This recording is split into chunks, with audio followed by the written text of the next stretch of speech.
maulan ngayon mga boss. So napansin niyo yung hardoplex yung gamit nila dyan sa yan, kita nyo nabasa yung hardoplex. So tatagos yan doon sa metal stud. So dapat yung drywall mga boss is sa loob lamang or pang division lamang yung drywall mga boss. So ito naman yung problema sa bahay ko mga boss. Yan, napansin niyo yung yan, so lakas yung ulan mga boss. Yan, so napansin niyo yung pumasok yung ulan mga boss. Kasi wala pa tayong waterproofing sa ating firewall. Kaya yan, pumasok. So naghahanap pa tayo. So kung may messages kayo mga boss, i-comment nyo lang sa baba mga boss kung ano ang mas magandang brand. So yan yung isang problema ko dito mga boss. Kasi ang mangyari kasi yan mga boss, pag hindi yan naagapan, so magkakaroon ng kalawang yung mga bakal sa ilalim. So ito nga yung tiris natin mga boss. Tinakpan ko muna ng plywood temporary kasi pag may malakas na hangin, papasok yung tubig. So nilagyan ko rin naman ito ng waterproofing yung ating plywood mga boss. Epoxy primer yung gamit nating pintura dyan. Yan, sa sobrang lakas ng ulan mga boss. So yan yung hagdanan papunta doon sa ating first floor. So bali yung ginawa ko dito mga boss, so napansin nyo yung may trusses dyan mga boss. So itong trusses na to, nanggaling kasi ito sa ibaba. Kaya napansin nyo yung metal frame, metal fascia, hindi pantay. So dito 1/2 lang yung distansya at sa kabila is 1 inch. So para-paraan lang tayo mga boss kung paano natin yung idudugtong. So itong metal paring mga boss, mahalagang gamitan nyo ito ng eskwela. Dapat nasa eskwela yung bago natin ilagay yung metal paring. So yan mga boss, so dapat dahan-dahan lang tayo. So sa banda ko mga boss, gumamit ako ng harness para safety tayo mga boss. Yan, napansin nyo yung nakatali niyan sa aking hawak. Mas maganda mga boss, may harness tayong, lalo na pag ganito naggagawa tayo ng second floor. Things you know you love, do what you think is right, and see life do what you want. So fight and die for the things you know you love. Do what you think is right, and see life do what you want. So give me all the scars, I'm a human being. Cover them with tattoos so you can't see. A few moments later. So ito na mga boss, natapos na tayong maglagay ng frame sa ating harapan mga boss. Bali, yung sa dulo na lang mga boss, hindi nabot ng ating scaffolding. So bali yung distansya nga pala ng ating frame mga boss is 16 inches. Ganyan. So napansin niyo yung insulation foam natin mga boss is single sided lang kasi ito. Yan, natanggal yung mga foam. Bali, ito nga boss yung bago is ito naman yung bago is double sided. So ito nga pala yung single sided mga boss is galing to sa ibaba mga boss. So nilipat ko lang sa taas. Tapos bumili ako ng double sided na. Papunta doon is double sided na yan. Para hindi basta-bastang malalanta yung foam natin mga boss. So ito yung trusses natin mga boss. Ito yung C-purlins natin mga boss. Ipipinturahan natin ito.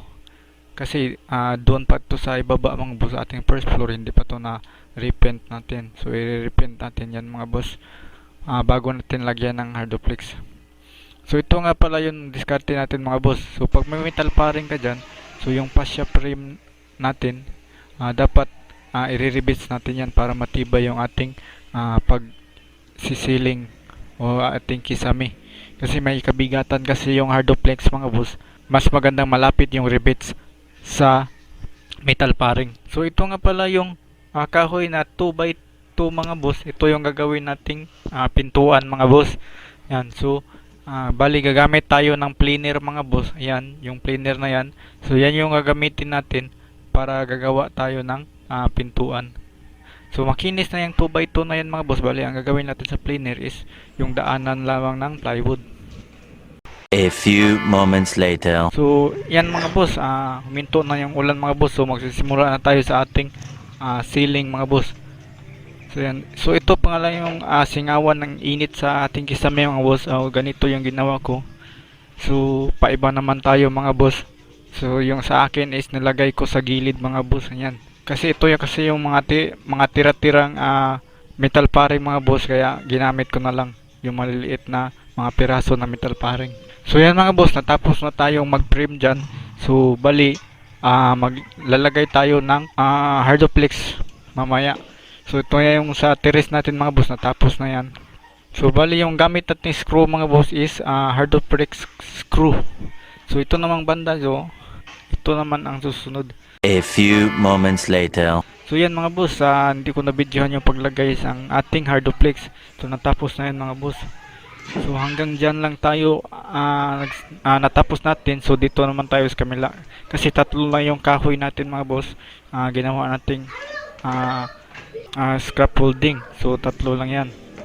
So bali ito nga pala yung singawan natin mga boss. Natapos ko na rin. So bali mga pira-piraso singawan ng init. Kasi sayang naman mga boss. So gagawin natin ito is pipinturahan natin to ng red lead. Tapos iba-black natin to. Yan, para hindi siya basta-basta kalawangin. So bali next natin gagawin ay magbabatak tayo mga boss. So susulitin na natin yung pagkakataon kasi nandito na yung so bali gamit natin is epoxy primer E and B. Dapat 50-50% yung pagka-mix nito mga boss.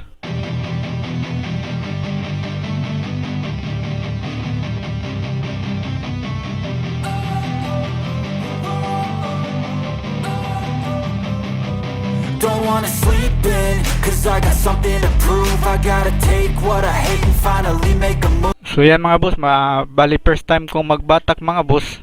So susubukan natin mga boss. So sabi nila mga boss, kailangan daw pag nagbabatak ka gamit yung epoxy, kailangan daw may tape ka. So itatry natin walang tape mga boss, kung ano ang mangyayari. I think of you and all the shit you don't do. Well, I'ma make hella sure that I don't become you. I have no regrets, yeah, I'll tie up my chest. I'll never forget what it's like to be in debt. Been stabbed in the back bed, I'll show you what happens. Pass me the mic and I'll show you with action. I feel this pain, you already know. Turn that to gains, let my money show. I've got these things that I can't let go. Watch me turn this life into something that you can never own. I feel this pain, you already know. Turn that to gains, let my money show. I've got these things that I can't let go. Watch me turn this life into something that you can never own.